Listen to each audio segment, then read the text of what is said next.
Remember when the Winslow family were vampires? Hi, Fangsters! Let's go back. Tamagotchi, Of Y2K.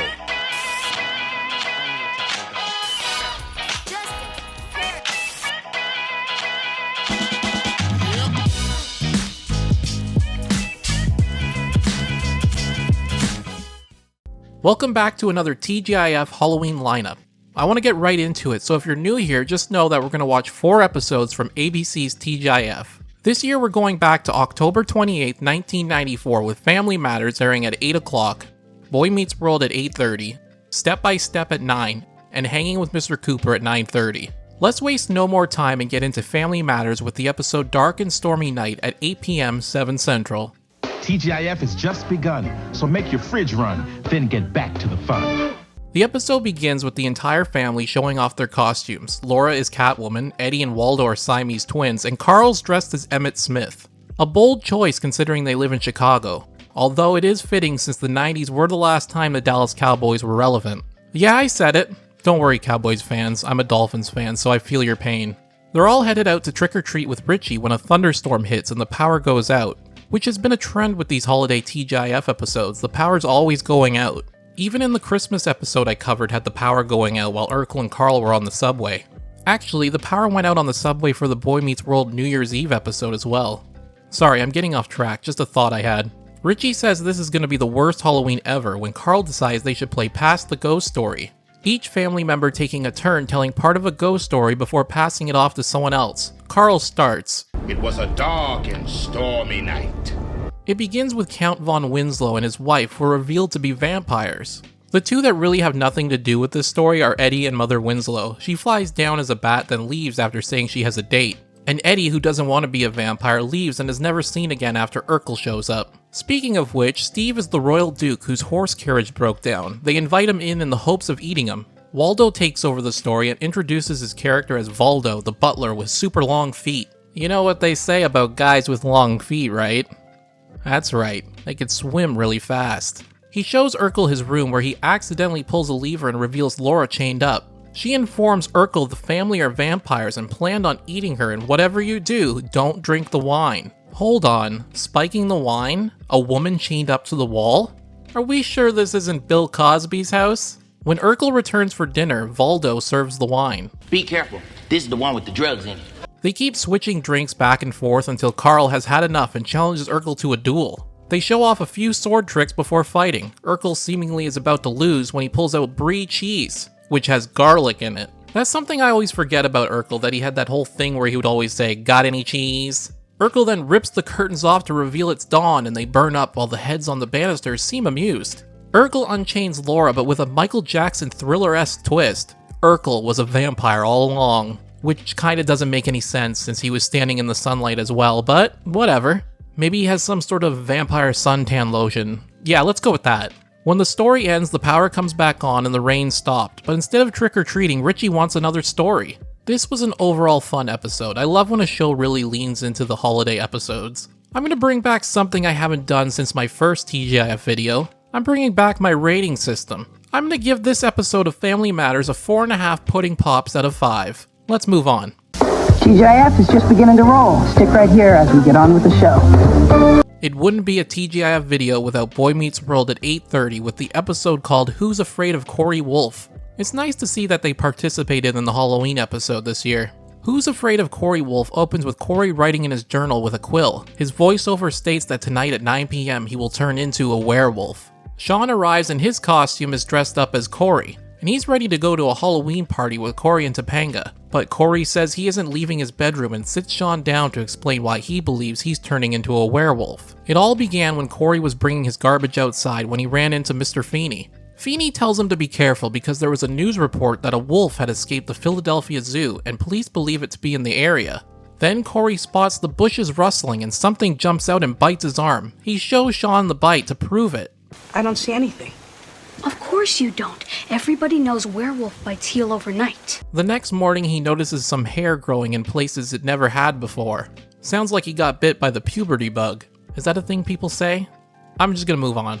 Eric starts to mess with him by saying maybe he's turning into a werewolf and shows him a newspaper article about a teenage boy who turned into a werewolf. I can only assume that their name was Michael J. Fox. Actually though, this reminds me of those weekly world newspapers you would see at the grocery store checkout.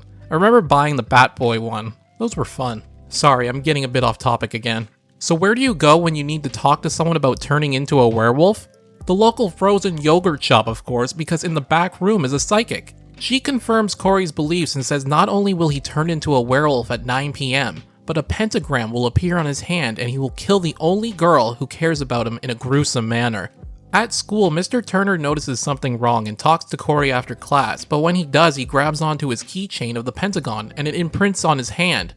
Close enough to a pentagram, I suppose. The episode then flashes forward back to where we began, in Corey's room with Sean. He tells Sean he's probably going to kill Topanga, so keep her away from him. Eric brings Corey his dinner in a dog bowl, and for some reason Corey gets on all fours and eats out of it. It kind of reminds me of this girl I saw that's on OnlyFans, where she sort of... you know what, never mind. Later on, his dad has a talk with him and tells him that he isn't turning into a werewolf, but instead it's his hormones and he's becoming a man. What's the difference? Am I right, ladies?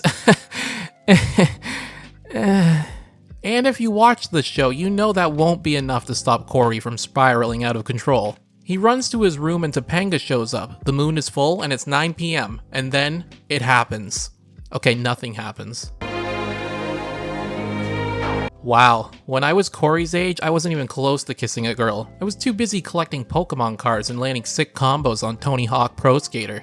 The episode ends with Feeney telling Corey that the wolf ended up being at the zoo the whole time. They found him in the aviary, which prompts Corey to look into the bushes to see what bit him, and it was just a rabbit. Which may be cute and funny, but let me tell you that after watching Wallace and Gromit, I know for a fact a were-rabbit isn't anything to mess with. Who's Afraid of Cory Wolf was an okay episode. It was very Cory-centric, and I prefer the ones where it's about the ensemble. Because let's be honest, especially in the later years, Cory can get a bit annoying. I'm gonna give it 2.5 McTwists out of 5.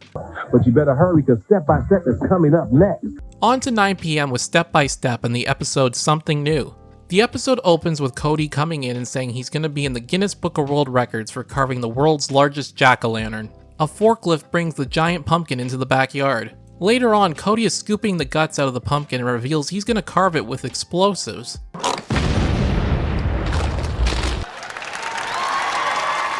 And that's that for that storyline.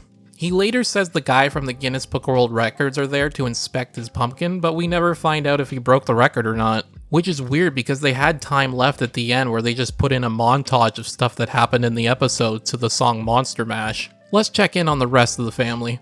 Carol comes downstairs and says that the giant pumpkin in the backyard has gotten her into the mood to throw a big Halloween party this year before dragging Frank out to buy costumes. Mark tells Al that this party is a perfect opportunity for him to impress JJ, an 8th grader at school he likes because puberty's hitting him hard. Lock up your daughters. Mark Foster's on the prowl. Go get him, Mark. At school, we see JJ for the first time, and not only is she sort of this punk girl, but she's played by Michelle Williams. He invites her to the Halloween party, but she says no at first.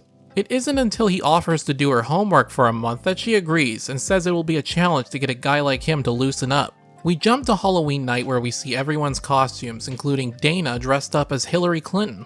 Carol is dressed as Jane, and an embarrassed Frank reveals his Tarzan costume. Although he looks a little bit more like Jimmy Superfly Snuka. You know, just without the murdering his girlfriend part of the costume. Another part of this episode that doesn't have much of a payoff is JT inviting Beavis and Butthead over to hit on the girls. Yeah, you heard me right. Not even a costume. The Beavis and Butthead, who appeared in an earlier episode. The magic of television, baby. The old dude looks like a big booger. That guy actually looks like Beavis too. Poor guy. Mark comes down dressed as a punk rocker. JJ shows up and isn't in a costume. She reveals to Mark that she's gonna take him to egg houses, which honestly is probably the worst night to do it on Halloween night when everyone's outside walking the streets, but what do I know? Mark refuses, but after JJ kisses him, he's in. They start to throw eggs at this one door until a cop arrives. JJ takes off, but Mark doesn't see the cop, so he keeps tossing eggs until he gets caught. It's kind of funny because when he gets brought home, the entire party stops as if Mark just committed the most vicious crime known to mankind. I'll tell you this, I got a neighbor down the street I wouldn't mind covering in yolk. No one cares about your perfect lawn. Stop yelling at dogs and children to stay away from it. Sorry, I'm just working through some stuff at the moment. Let's get back to Mark and his ass whooping.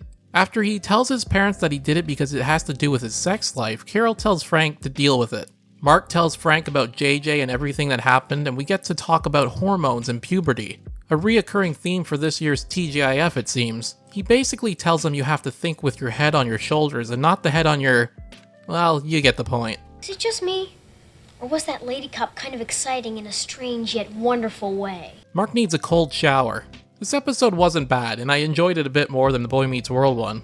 You know, if we're ranking puberty episodes, which I'm not going to do because I don't want to end up on a list. I'm going to give it a 3.5 DVD copies of Blue Valentine out of 5. Moving on. Full upright positions, TGIF is ready to fly high.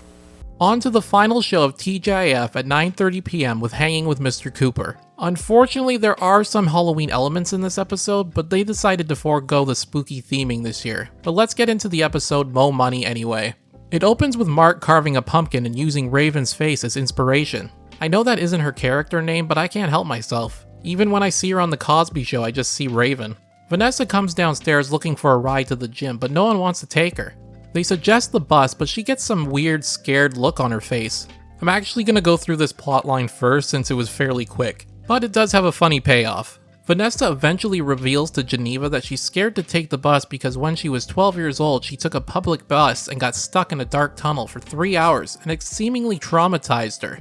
I'm telling you, public transit breaking down and being stuck with no power was a huge 90s sitcom plot point I never realized until I started doing these videos. Geneva convinces her to take the bus and promises everything will be alright. What a fruitcake.